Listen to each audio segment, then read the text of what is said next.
Welcome to Beautifully Rebellious, a podcast about going against the grain, creating your own rules, and living your most authentic life. I'm your host, Erin Burr, and I am so excited to welcome you to my show. Let's dive right in.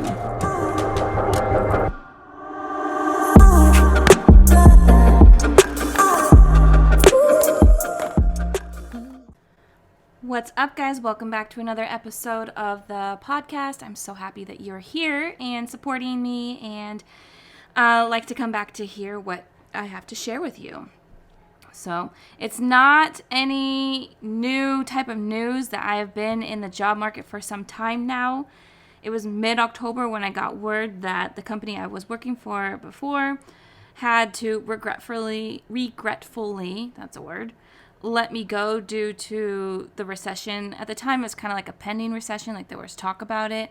But the person who was our main client, that business, was doing some cuts. And as we've seen over the last few weeks, more tech industries have followed suit. So lots of people are starting to join this laid off crew. But here we are. Normally, this would strike a lot of fear in a person to get laid off, to lose their job, especially in this time. And then add into the mix of hearing about how more companies are doing more layoffs. You'd think that in this situation, I would be terrified. And there was a split second where I thought, man, that means there's a lot more people coming into this job searching market, and that's more competition. But I quickly, my spirit quickly shut that thought down and said no, because those people are not competition. They're from a different field. They work in a different field. We're not even competing for the same type of roles. So yeah, interesting how the mind works.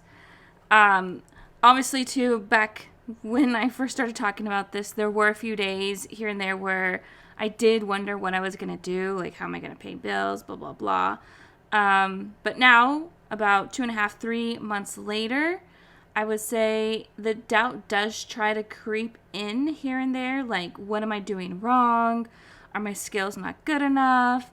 Am I too qualified for that role? And why can't they just hire me anyways, knowing that I'll bring my skill set with me and kill that role? That's just something that always baffles me, is being overly qualified. But that's a whole nother topic, I guess. So in all of that thinking that I was doing, where thinking is in quotes, more like questioning myself, if I'm, good enough for things or whatever, the Spirit also spoke to me in that moment. And just, I was asking, why is nothing working out? What are we waiting for? Like, I'm asking the universe, what are we waiting for? Why are we not progressing? Why do I not have a job yet?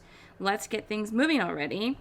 And I was seeing people around me hustling, working multiple jobs, and I'm just sitting here collecting unemployment, which isn't true. I'm not just sitting here collecting unemployment. I'm applying for jobs and, putting in a lot of work on that.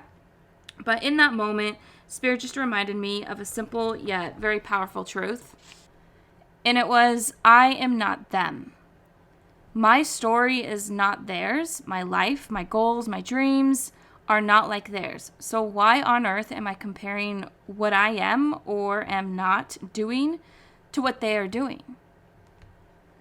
And that really got me. The comparison game, which is what I was playing, is an ugly, ugly game. It's misleading. It pulls you from your path or your destiny onto someone else's path that you were never designed to walk. When we compare ourselves to others, we are saying what we do, who we are, and what we have is not enough. It's okay to want more and to be more, or want to be more, but only if it's authentic to you and only if it's what you want. Oftentimes, I see that we compare ourselves in a way like we want more because it's what they have or what we are taught like success looks like. But if it's not something that we truly want, then it's not success. That's someone else's success and not the path of success for you. So I wanted to go over just a few points of how we can stop playing the comparison game. The first one is build up your self-confidence. When you're confident in who you are and your abilities, nobody can shake you. One of my favorite YouTubers has this saying, and she says, act confident and no one will question you. Her name is Sarah. If you're wondering or if you want to look, her YouTube channel is Sarah's Day. She's a health and fitness YouTuber, but she's also a mom, and I just love her content. But anyways, she says, act confident and no one will question you. Originally, that also came out of like a fashion thing, which I tell myself all the time when I'm unsure about an outfit. It's just act confident and no one will question you. But it's so true in every area of life. How many times have you spoken to somebody about a subject that they sounded so confident about, but turns out they actually knew very little about? Plenty. I guarantee you plenty of times, because most salespeople are BSing their way to a sale. You just believe them because they're confident. So build your confidence. And this is done through practice, guys. Practice your craft. Share it with people. Talk about it. Be about it. Big news, guys. I have created a handful of journals, notebooks, and even a little daily planner for you to get your hands on. I talk about journaling and the importance of journaling all the time, and I think if you are not journaling in your life, then I do not know how you expect yourself to get to know yourself or grow. These journals that I've created are designed to create space for you in your life to learn about yourself, to practice gratitude, and to even help keep yourself organized. Go ahead and click the link in my show notes to get brought to the Amazon page where you'll find them. They are kept at very affordable prices, eligible for Prime shipping, and they are the perfect gift for teachers, friends, family, parents, etc. Anyone that you just care about and want to give them a little bit of a blessing to help them get to know themselves more and grow and just have a better, happier life.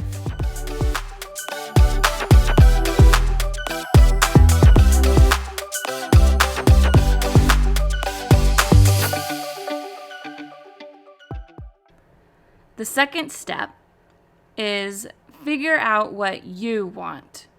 Like I was saying earlier, it's hard to be confident about something when you aren't even sure about it.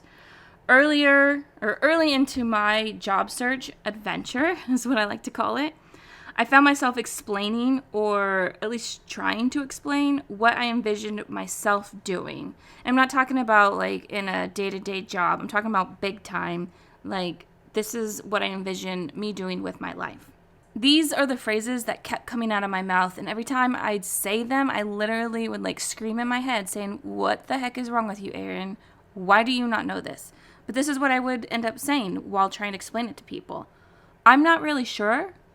I don't know the specifics, but I know it's something helping women live authentically. Like, really, that is what I kept saying. What? I'm not really sure. What? There's a time for vagueness, like maybe when you're first creating an idea, but I was living behind an excuse driven by fear of failure and imposter syndrome telling me that I couldn't do it. So let's not even go there.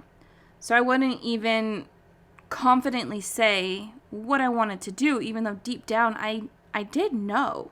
And even if I didn't, I wouldn't even allow myself to explore the area further to say, okay, what exactly does that look like for me?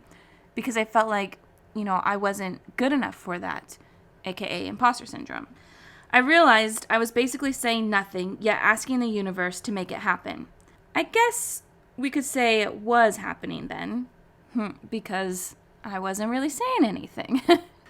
So I decided that I needed to sit down and be real and honest with myself, put aside this fear, and admit what I felt on the inside for years. Like, literally knew what I wanted to do for years.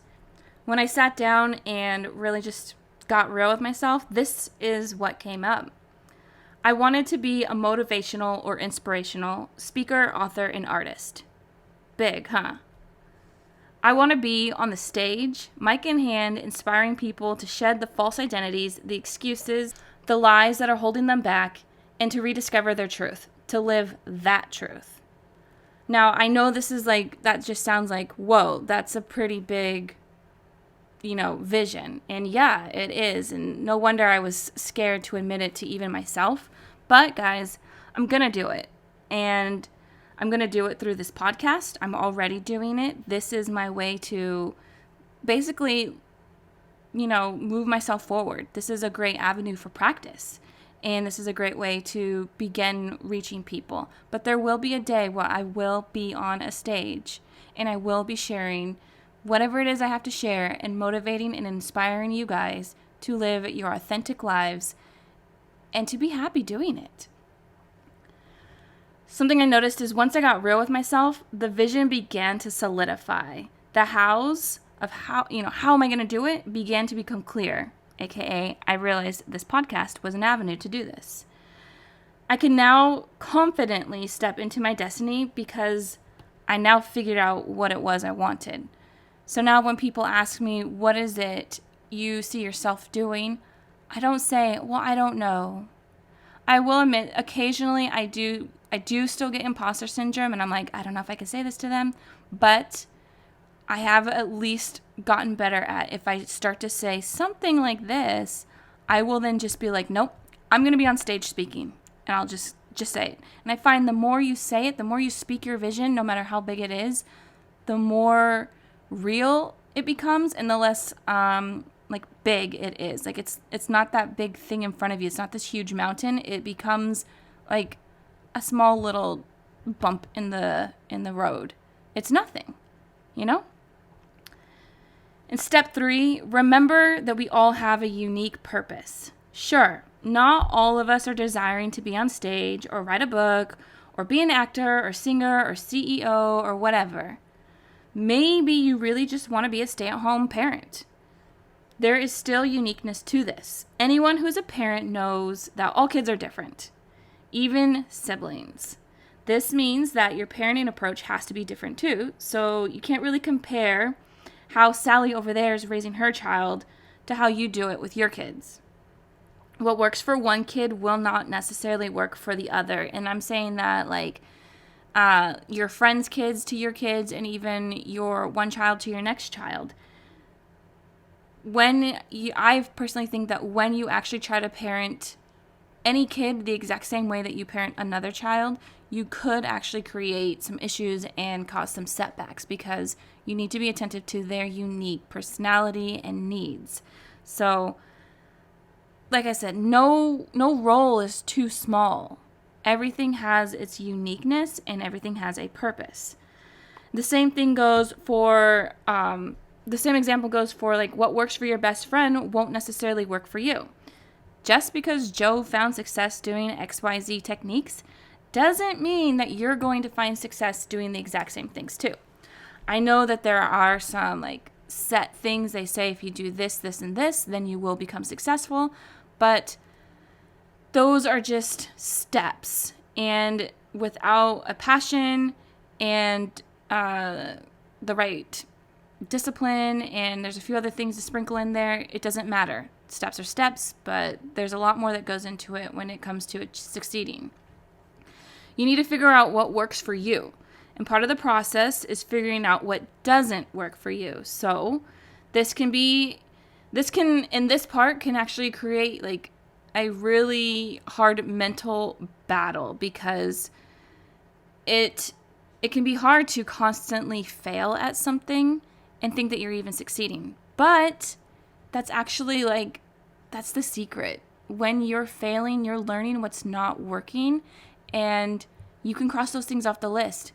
And you're narrowing down the things to the thing that will work. I heard on one of the motivational podcasts I listened to, fail forward. I'm sure we've heard this many times, but fail forward, because at least you're failing into the next steps.